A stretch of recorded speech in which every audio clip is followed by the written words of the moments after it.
All right, hi guys, this is just part of my skincare series. I wanted to talk a little bit about sunscreen today, how absolutely vital it is to use some form of sunscreen on your skin if you are exfoliating, all right? And that is even mild exfoliating, all right? So I have really changed my tune over sunscreen over the years. I've never been anti-sunscreen by any stretch of the imagination. I've talked about how I've worn mineral powders as protection for my face for 30 years.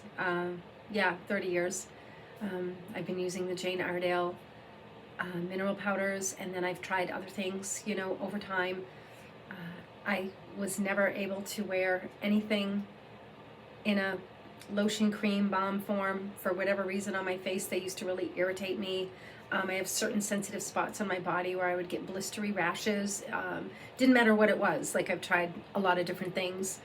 And when I was younger, I would occasionally use something that had like a low amount of an SPF if I was going to be at the ocean all day or something. But they always made me break out in acne or what have you. I never suffered from acne, but there were certain products and stuff that would like make me break out a ton. And then of course I gave up on commercial products, got into natural products very, very deeply as I got older, and I never returned to using synthetic man-made, chemical products. So that's just my journey, my trajectory, and I do prefer to use natural, simple ingredient formulas that don't contain added things that you just don't need, preservatives and things like that. So I wanted to share with you one of my favorite sunscreens. Now, for day to day, I prefer to use like a mineral powder. I just feel like they work better. They stay on my skin all day long, like they legit do. They stay on really, really well, and they work great for me. I'm not telling anybody to do that, okay? I'm just saying they work really great for me. But I do love the Badger formula, and it doesn't bother my face at all. And for my skin particularly, it doesn't make me break out, doesn't give me rashes. It does sting my eyes though. I can't put it near my eyes, but other than that, it works really, really great. I can use it like a little bit on my neck, but I can't use it on this side of my body. Again, I don't know what it is. It's just my skin is hypersensitive there. But I do love this formula. And it is in a base of sunflower oil, which works good for a lot of people's skin. They do have one that's in coconut oil, and honestly, that is such a silky, this is nice, but that one is like really, really silky, and it's actually beautiful. I really love it, but it is coconut oil, so you're gonna rule out a lot of people there. There's a lot of people that don't like coconut oil on their skin. It just doesn't work for them. But this is great. I do use the coconut one from time to time as well. But this is amazing. This is the older packaging. The new packaging specifically says doesn't leave a white cast. This one doesn't, but I have it on right now and it does not leave a white cast on my skin, and I have like a medium to medium light skin tone, more medium. So again, this is just the older container. The newer one has, I think, a sea turtle on it or something. But anyway, yeah, I absolutely love this. Now, I also rely on some mineral powders that contain literally like 50% of the sunscreen ingredients, zinc and titanium dioxide, and honestly, they work amazing for me. Again, I'm not telling anybody what to do. They just work amazing for me, and they are tried and true. And I had talked about a story in the past where I had had severe frostbite on my face. It was really bad.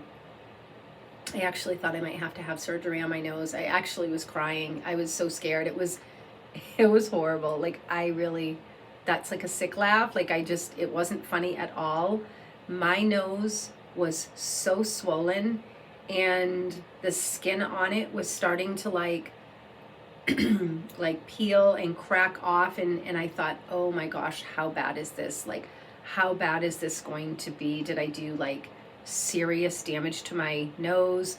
Is the skin gonna get necrotic? Is it gonna die? Like, I was freaking out, and I started treating it and it was okay. And it might have been okay anyway, like I don't really know, but it was really, really terrifying. But anyway, it really damaged my skin, and it was my nose and my cheeks. That was the worst. My whole face was frostbite, but it was, you know, that part of my body that was the worst. And it left my skin very, very sensitive for several years, to the point where I couldn't even go out in direct sunlight when the UV was like over a 7 for more than 3 minutes without my face turning beet red like a lobster. Like I literally looked like I had just gotten sunburned. And I remember I was home one day and I went out on the deck. My daughter was out there, my kids, whatever, were out there, and I went out there and I was just like sitting there, and the sun was like beaming down, and I wasn't really thinking about it because it wasn't even summer. It was like the end of spring or like mid-spring or whatever. And I wasn't out there very long, maybe 5 minutes. And I go back inside and my husband was like, what happened to your face? And it was like, it was swollen, it was red, it was inflamed. Yeah, it was crazy. So that is how sensitive my skin was at that time. And I was just using mineral powders on the day-to-day, and it would prevent that completely from happening. So people that say that the mineral powders just aren't reliable, they've always been reliable for me. And again, different formulas have different amounts of the sunscreen ingredients, and you need to choose the one that works for you. Like I have a new one, I keep lifting this one up because this is a new one, and I don't know how much SPF it has because it's not marketed, doesn't actually have a label as to the SPF number, but it does have zinc oxide and titanium dioxide in it. So it's a decent amount. I just don't know exactly how much, and I've never tried this one out in the summer yet, so I'm not really sure. So I'm okay with that, like this time of year, because the UV is super, super low. So I know that it's giving me good protection. It's just, I don't know how much. So when it's summertime and I know that I need a much higher concentration of the ingredients, I go with the formulas that I know for sure contain a huge amount of sunscreen ingredients. So that's what I go for. And of course, zinc oxide is what I really look for because that's the broad spectrum. It's going to give you the whole spectrum. And then titanium dioxide, it's great if it's in there. It gives you extra for sure, but it's the zinc oxide that I look for. But this in a balm form, I do really love it. And I use this multi-purpose. I will use this as a night balm. It's great to protect your skin. It's great, again, to use at night. It's good for healing, repairing. If you happen to get a little too much sun accidentally, this is great for using afterwards for repairing. There's no added chemicals in here that are like extraneous, like in other words, you don't need them. There's no preservatives. This is a super clean formula, and I do really love it. Now, I am a lot more inclined to save this for use during the day, and then I use my Boudreaux's butt paste at night. It's a much richer formula though, and it has different ingredients, but it's still very, very clean, very simple, very incredible formula. And I do use that at night. Now, there's one that I don't use at all because it does contain preservatives, and I believe that's the formula with aloe. I don't use that one at all.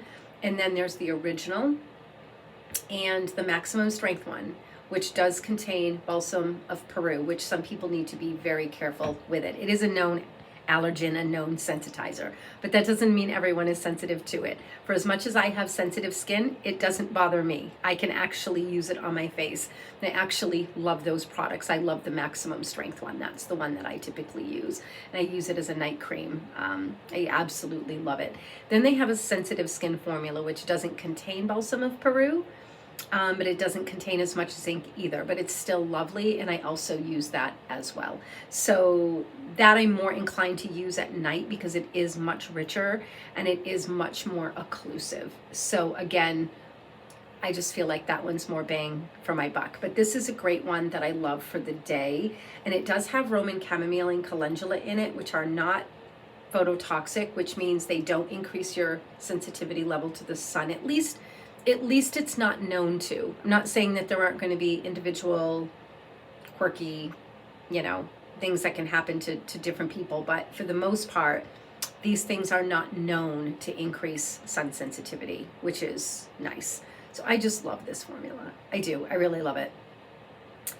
And another thing that I wanted to mention is that if you are doing a lot to your skin, you're someone who's doing stuff to your skin kind of frequently or regularly, you are going to be making your skin more susceptible to damage from the sun, okay? Because the more you do to your skin, you're removing that outer layer, all right? Or a lot of the outer layer. That outer layer is really one of your first lines of defense, okay? Those dead skin cells are protective against sun exposure. So when you are removing them, you are making your skin a lot more sensitive. Now, I am very cautious about what I do.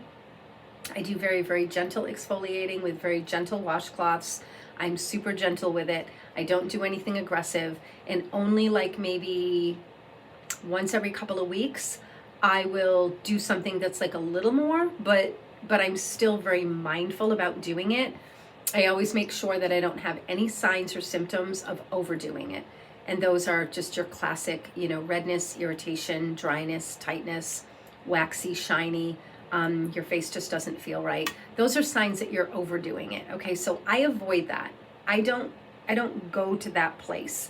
I try to stay far behind that. I don't want to get to that point where my skin is showing any signs of overdoing it. But I do mildly exfoliate often. Okay, so that means I am now much more vigilant about protecting my skin, especially as I get older, because I am on the other side of the mountain. So I'm definitely more cautious now. So I do love the mineral powders for that. And again, this is actually amazing because my skin really likes it. My skin tolerates it really, really well.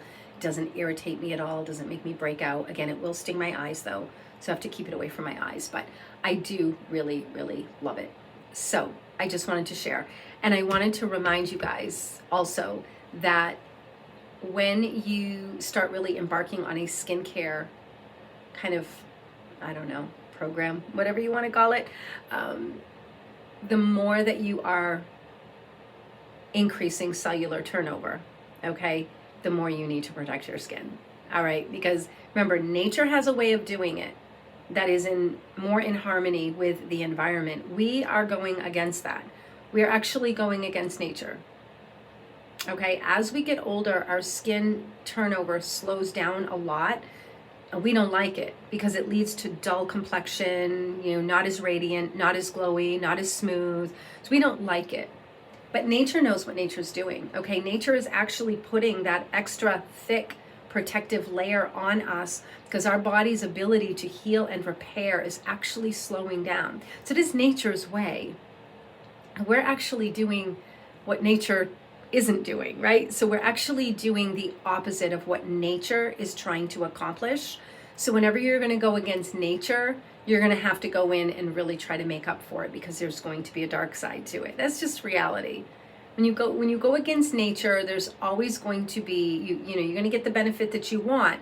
There's always going to be a dark side because that is just the way it works. So exfoliating is beautiful. I love it. I love the way it makes my skin look and feel, and I just love it. It makes my mineral powders apply beautifully and my skin feels good, looks good. Like, I love it. But there is the dark side. It does make your skin more vulnerable, not only to the sun, but to environmental pollution and toxins and, things getting into the skin as well. Because your skin on your face is very permeable. And when you are exfoliating, it makes it even more permeable. Okay, so that's not a good thing either, which is another reason why I prefer to stick with food grade things on my face, things that I could actually eat, okay, because then I know that my body is capable of handling whatever is getting into my body through my skin versus things made in a laboratory that's just a science experiment that they have no idea whatsoever. Because the body has never had to deal with the majority of those chemicals before. So can it even do it? Can it do it well? Who knows? I'm not convinced that they're safe. I'm just not convinced. So I stick with things that are tried and true, that people have been using for years and years and years, hundreds, if not thousands of years. And it's thousands, actually. Go look at Ayurveda. It's like thousands of years. People have been putting oils and things on their skin. And again, these are foods. These are things that we could eat. So that is much more comforting to me.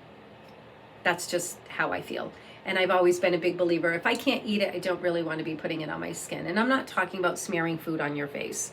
I'm not smearing food on my face, just oils and, butters and things like that. Cocoa butter, shea butter, things of that nature. You have to just find what works for your skin, because everybody's skin is different and people respond to different things, right? So it's just finding your sweet spot and whatever works for you. So I did want to just give this a shout out because I do really, really love it. And if you are dealing with a somewhat compromised barrier because you've either over exfoliated or you've done a little too much to your skin or whatever, this is really great for healing, like really amazing. And there are so many skin healing benefits to zinc oxide. It's crazy. Like, it's really, really good stuff. And then of course it's got the Roman chamomile and calendula in it, which are also very healing. So this is one of my favorite products. And of course I make my face bombs that has amazing things in there that's very healing as well. But I have to say the zinc is definitely probably one of my number one skincare healing ingredients that I would ever want to work with. Like, this stuff is amazing. It's one of my favorite things ever. And actually I was joking with my son the other day, 3 of my favorite things for skin stuff, like healing the skin: zinc oxide in a super clean formula, something like this; calamine lotion for things that are like poison ivy, poison sumac, anything itchy, irritated, all sorts of skin stuff; and raw honey. Those are like my top 3. Those things are absolutely essential, in my opinion, if you want to manage your skin things without pharmaceuticals, without all of that stuff. That's just what I've seen over the years. They are some of my absolute favorite things. And calamine lotion is just amazing. And actually I was reading something on Google and it was really funny. They were saying that basically there's no proof that calamine lotion works. Like, basically, whatever. But yet my son, when he was doing landscaping, he was getting poison sumac and poison ivy and poison this and poison that constantly, like constantly. He was always getting it on his arms, and he finally was wearing the sleeves, those pull-on sleeves to protect his arms, but he would still get it on his hands and stuff like that, because you can wear gloves, but you need your fingers and your hands to do what he was doing.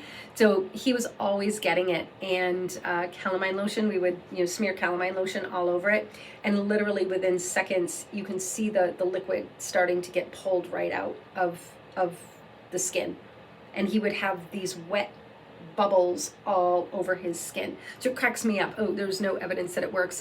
Yes there is. Yes, there is. There's real evidence. Look at it. Just look at it and literally see it pulling it out. Like, this is what just gets me, is like, you can't believe most things that you read online. Now, some things are accurate, some things are true. I don't mean to say that everything is a lie, but there's just a lot of really bad information out there, especially coming from authorities, right? Authorities. I've actually gone head to head with a few, and it's really mind-blowing how ignorant some people really are. And because it's not their wheelhouse, they don't know anything about something, they like put an opinion out like it's truth, but that's just your opinion because you have no experience. And that's what I found to be, unfortunately, all too common. So like when a dermatologist will say something, but I'm over here like, I got 35 years of sweat in this. What you're saying is not true at all. Like, not true. It's just mind-blowing. It's mind-blowing. It's like somehow because they've got letters next to their name, although I have degrees too. I just don't talk about them because they didn't make me what I am today. What I know now did not come through those mainstream avenues. What I know now came through alternative avenues of learning. And some of the stuff, yes, but not the majority of what I do today. That came from outside of the system. But it's like, just because you have letters next to your name doesn't mean you're telling the truth, and it doesn't mean you're an expert either. So just keep that in mind, all right? They know what they know. and they're not going to go looking for things that go against what they believe in or what they're doing. And nobody is incentivized to actually dig into what they're doing and to discover that it's not good for you. Nobody wants to do that. They only want to show you the good part. But nobody really wants to go down into that deep pit, because that's your whole livelihood. It's your whole business. It's everything you're about. You've got thousands and thousands of dollars invested into this livelihood. Nobody wants to see that they're not really seeing things clearly. Nobody wants to do that. You know, I'll tell you, zinc oxide. I work with people with all sorts of things. I put a video out a long time ago. It's not there because I deleted a bunch of my videos, but you know, working with people that have been on steroids and all sorts of things to suppress their eczema and psoriasis and skin conditions, and then they end up with topical steroid withdrawal, which is a nightmare. They end up getting off the steroids because they're not getting better. They actually, after a certain period of time, they actually start to get worse, and then they end up going through topical steroid withdrawal, which is a nightmare. It is really, really a terrible thing. It makes some people suicidal. It's really bad, and I've been able to help them overcome it with natural things like this, although I'm going in with something stronger than this, but using zinc oxide and different natural things, and of course helping them with diet and lifestyle and shifting things and baths in Dead Sea salts. But yeah, it's really beautiful to be able to help people that are suffering because they're not getting any help from dermatologists or doctors, or they're only making them worse. And I have to say, it's a good chunk of people that I've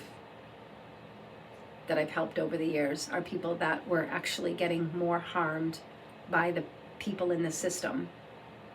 You get those initial benefits that you want, but then unfortunately it starts to spiral out of control. They just keep giving you more and more stuff that makes you worse and worse and worse, and starts giving you all these crazy things. And yeah, I've seen it. I've seen it more than I like. And unfortunately, it's just the legacy of the modern system. So anyway, I'll be signing out.